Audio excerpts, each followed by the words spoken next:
తెలంగాణ మరి ఎల్బీ నగర్ అంటేనే కంప్లీట్ గా ఉద్యమానికి పూరిటిగడ్డగా చెప్పొచ్చు। తెలంగాణ ఉద్యమంలో కేసీఆర్ గారు నవంబర్ 29 నాడు ఎప్పుడైతే దీక్షకు కూర్చున్నారో అదే రోజు మరి శ్రీకాంతాచారి తమ్ముడు ఆనాడు ఆత్మ బలిదానం చేసుకోవడం జరిగింది। ఆ తర్వాత హాస్పిటల్లో ఉంచి తమ్ముడిని కాపాడుకునే ప్రయత్నం ఎంత చేసినా కూడా అది సాధ్యపడక డిసెంబర్ 3వ తారీఖు నాడు మరి తను ప్రాణాలు వదిలిన విషయం కూడా మనందరికీ తెలిసిందే। ఒక పక్క దీక్ష, ఇంకొక పక్క ఈ బిడ్డలు చేస్తున్నటువంటి త్యాగాలు, ఇంకొక పక్క వారి స్ఫూర్తితోని యావత్తు తెలంగాణ కూడా రగిలి ప్రతి ఊర్లో కూడా దీక్షా శిబిరాలు వెళ్ళడం, ప్రతి ఊర్లో కూడా ఆడబిడ్డలు బోనాలు బతుకమ్మలు ఎత్తుకొని ప్రొటెస్ట్ చేయడం, విద్యార్థులు అన్ని యూనివర్సిటీల్లో మరి పోరాటం చేయడం, ఉద్యమకారులు ఎక్కడికక్కడ పంతం పట్టుకొని ముందుకెళ్లడంతో ఇవాళ రాష్ట్రాన్ని సాధించుకున్న విషయం మనందరికీ తెలిసిందే। మరి శ్రీకాంతాచారి త్యాగాన్ని మాటల్లో కొలవలేము, అట్లని ఏమని మరి శ్రీకాంతాచారి త్యాగాన్ని కొలవాలో కూడా తెలియనటువంటి పరిస్థితి। శ్రీకాంతాచారి లాగా ఇంకా 1200 మంది బిడ్డలు కూడా అసూలు బాసినటువంటి విషయం మీ అందరికీ తెలిసిందే। మరి ఇవాళ వారి త్యాగాల పునాదుల మీద రాష్ట్రం ఏర్పాటైంది। ఏర్పాటైన రాష్ట్రంలో ఆనాడున్న బీఆర్ఎస్ గవర్నమెంట్ మరి కొంతమందికి న్యాయం చేసింది, ఇంకా న్యాయం చేయాల్సిన వాళ్ళు ఎంతో మంది ఉన్నారు। ఆనాడు ఉద్యమంలో ఉన్నటువంటి అనేక మందిని మరి గౌరవించుకోవాల్సినటువంటి అవసరం ఉన్నది, ఉద్యమకారులను ఆదుకోవాల్సినటువంటి అవసరం ఉన్నది। మరి ఆనాడు ప్రభుత్వం అమరవీరుల పేరు మీద మంచి స్తూపాన్ని నిర్మించింది, కాకపోతే ఏ ఒక్క ప్రాజెక్టుకు కూడా మరి ఏ ఒక్క అమరవీరుడి యొక్క పేరు పెట్టలేదు।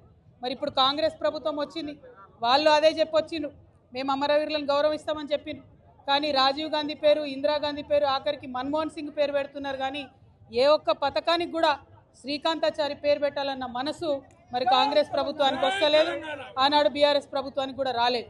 ఈ ఒరవడి మారాలి, నిజంగా త్యాగం చేసినటువంటి వాళ్ళ పేర్లు చరిత్రలో నిలబడాలి, దానికోసం మనందరం కూడా ప్రయత్నం చేయాలి। ఒక పక్క మన బిడ్డలు రాష్ట్రం కోసం మన ప్రాణత్యాగం మనం చేసుకుంటే సినిమా యాక్టర్ అయిన పవన్ కళ్యాణ్ ఆనాటి నుంచి ఈనాటి వరకు మనకు వ్యతిరేకమే। ఇవాళ కూడా ఆయన మాట్లాడుతున్నాడు, తెలంగాణ నాయకుల దిష్టి కళ్ళతోని కోనసీమ పాడైందంటున్నాడు।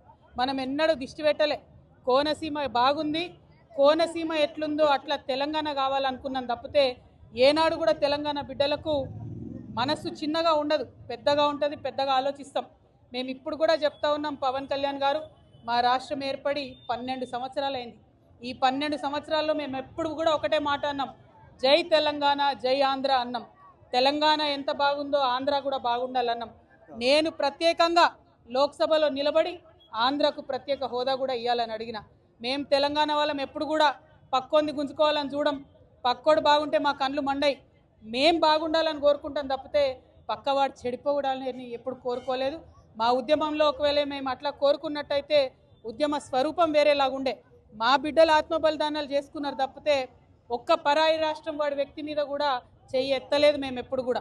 ఆ విషయాన్ని దయచేసి పవన్ కళ్యాణ్ గారు గుర్తుపెట్టుకోవాలి। ఆనాడంటే మీరు సినిమా యాక్టర్ ఏమన్నా నడిచింది, ఇవాళ మీరు డిప్యూటీ చీఫ్ మినిస్టర్, మీరు ఆంధ్రప్రదేశ్ యొక్క ప్రజలను దేశవ్యాప్తంగా రిప్రజెంట్ చేస్తారు, మీరు మాట్లాడే మాటలు కూడా మీ ప్రజలకు ఆపాదిస్తారు, కాబట్టి జాగ్రత్తగా మీరు ఆలోచన చేసి మాట్లాడాలని నేను పవన్ కళ్యాణ్ గారిని కోరుతున్నాను। మరి అదేవిధంగా రాష్ట్ర ఉద్యమంలో అమరులైనటువంటి వారికి మరొకసారి మనస్ఫూర్తిగా నివాళులర్పిస్తూ ఉద్యమకారులకు సంబంధించి 250 గజాల జాగా, పెన్షన్, అదేవిధంగా గుర్తింపు కార్డు ఏదైతే కాంగ్రెస్ ప్రభుత్వం ఇస్తా అన్నదో డిసెంబర్ 9 నాడు ఖచ్చితంగా అనౌన్స్ చేయాల్సిందే, చేయకపోతే మాత్రం ఉద్యమకారులందరం కూడా గవర్నమెంట్ భూములు చూసుకుంటాం, జాగృతి జెండాలు వాత్తాం, భూ పోరాటాలకు ముందుకెళ్తామని చెప్పి తెలియజేస్తూ సెలవు తీసుకుంటున్నాను। జై తెలంగాణ, జై తెలంగాణ, జై తెలంగాణ।